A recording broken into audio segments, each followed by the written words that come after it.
Hi, and welcome to the construct module for the fine motor grip and manipulation construct. In this module, we will review the research background and the rationale for including this construct in the K-3 formative assessment. Then we will discuss the assessment materials for this construct, which include the progression itself with examples of the skills, as well as the assessment means form. Grip and manipulation skills are important for children's involvement in everyday activities in the classroom. Some research shows that when children reach elementary school, over 60% of their time in the classroom is spent in fine motor activities. Therefore, it's important to give children opportunities to develop grip and manipulation skills early. When children's grip and manipulation skills are just emerging, they may complete tasks in ways that aren't very efficient, lengthening the time and the effort it may take to complete activities. An example of this may be a child that uses emergent grip and manipulation skills versus refined grip and manipulation skills to button or zip a coat to get ready to go outside. The child that's just beginning to develop these skills will likely take a longer time and require some assistance to complete the task. As kids are offered more opportunities to practice using scissors and drawing with writing implements, their grip and manipulation skills develop, thereby also improving their self-care skills.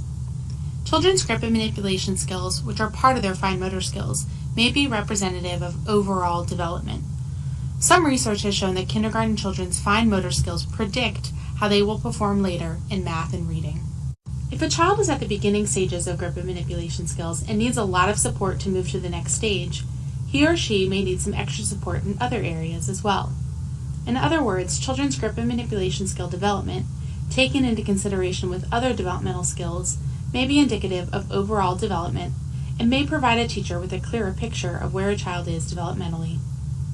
The grip and manipulation construct progression was designed to reflect the development of proximal, or middle of the body, to distal, wrist and fingers, motor control. This means that the control of fine motor movement begins with the stabilization of the trunk and whole arm movement, then extends from the shoulder to the elbow, and finally to precise wrist and finger control. Fine motor activities like zipping, writing, stringing a bead are observable representations of using the functions of visual motor integration together.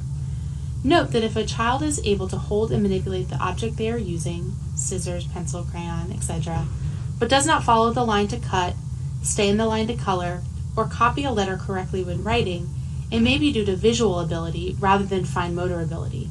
Talk with your school nurse or occupational therapist for additional information. Let's walk through the skills in the progression one by one to help better orient you to what you'll be looking for in your classroom. Skill A uses early fine motor skills, fisted grip, palmar grasp, or early scissor grip, to hold and or manipulate items with whole arm movement. As you'll notice in this progression, pictures are provided to help teachers see and be able to differentiate the types of grip students may be displaying at this step of the progression. You'll also notice that the skill describes whole arm movement, which you'll see in the next skill as well. This part of the progression is important because when children are just developing grip and manipulation skills, they often involve more of their body than needed to try and control the movement. When skills develop, grip and manipulation movements become more controlled, so there is progressively less involvement from the rest of the body. This is about the proximal to distal motor control of grip and manipulation skills, which you'll notice as we go through the rest of the skills in this progression. The performance descriptors in this step describe how a child may grasp or grip objects either with the entire hand or with a palmar grasp, and this may switch back and forth since the grip and manipulation skills are just emerging at this stage. The performance descriptor also describes how a child may grip and use a pair of scissors, and that includes a picture to illustrate what this could look like. As you'll notice by the picture, it's difficult for a child to utilize the scissors when gripped this way. Finally, the examples for this skill range from holding and using a paintbrush to other implements like a pencil, a fork, and scissors. While these examples are not exhaustive, they represent a range of ways for a teacher to observe a child's grip and manipulation skills at this level.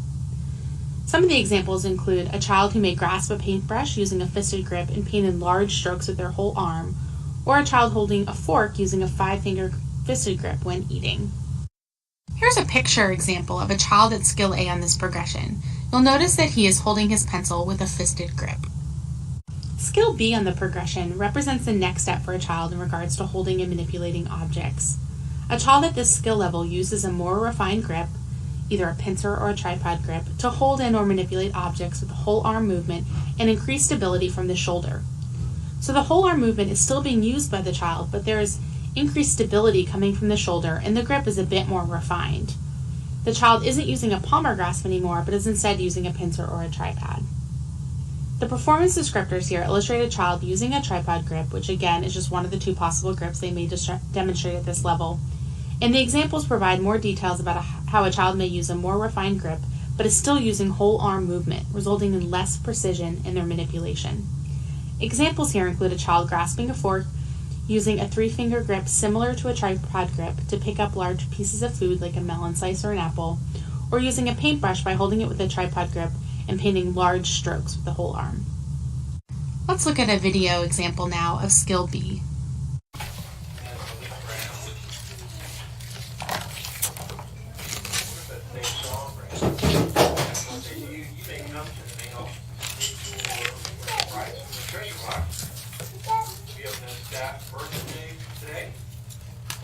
The only announcement I have is that we do have a staff meeting this Wednesday. If you have any items for that agenda, email me. I will get you all there. Because the announcements are late, I'm afraid you may have already done your pledges. So at this time, I'm going to say have a great day. And if you've not done your pledges, please go to your classroom. Thank you.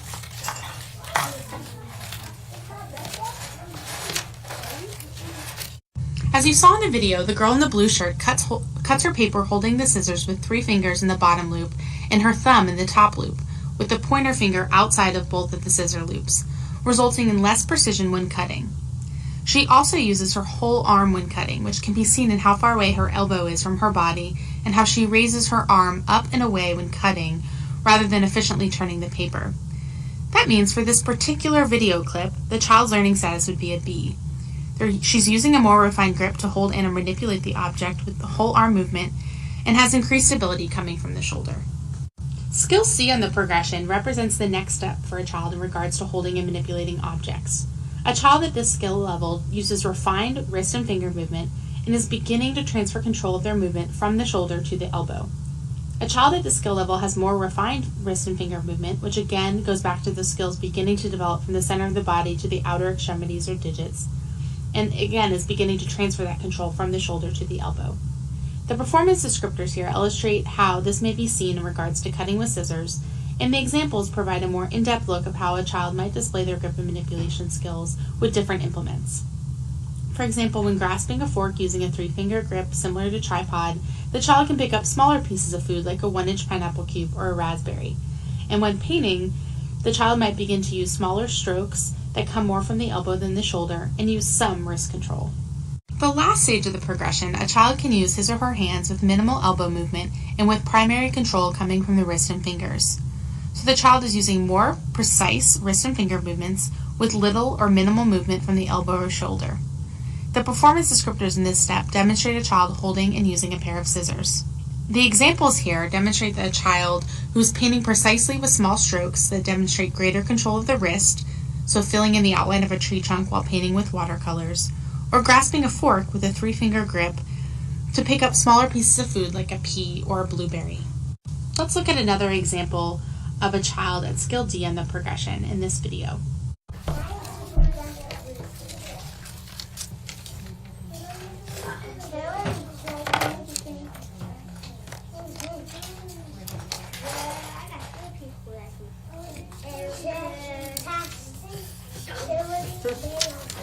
This video is an example of skill D on the progression because the girl in the white shirt holds her scissors with 3 fingers in the bottom loop and her thumb in the top loop and cuts with her arm close to her body with the control coming from the wrist and fingers.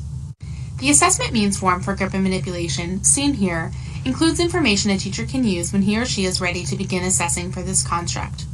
The top of the form includes a reminder that teachers should try and assess children in the most naturalistic environment first, i.e. with observation, before they move on to situations or tasks. There is also information here about the development of this particular construct, instructions on how and where to potentially observe students demonstrating these skills, as well as some potential materials you could use. There are reminders about providing instruction or modeling after documenting evidence, and a reminder about asking children to sit up straight with both feet on the floor when gripping and manipulating objects, which allows children the best opportunity to demonstrate their skills. Finally, there's a note about how to record evidence and place children on the progression. This part of the assessment means form includes examples taken directly from the construct progression form. These are a quick reference for teachers and serve as a reminder of the skills in this progression.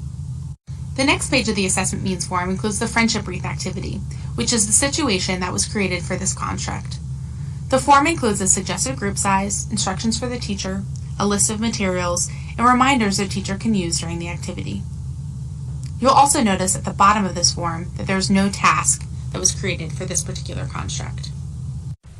We cover how teachers can document their evidence for each construct progression on documentation forms and in the platform in a separate module.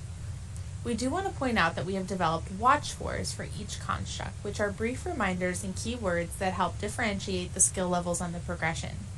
These can be found on the documentation forms as shown here, and on the platform as shown here.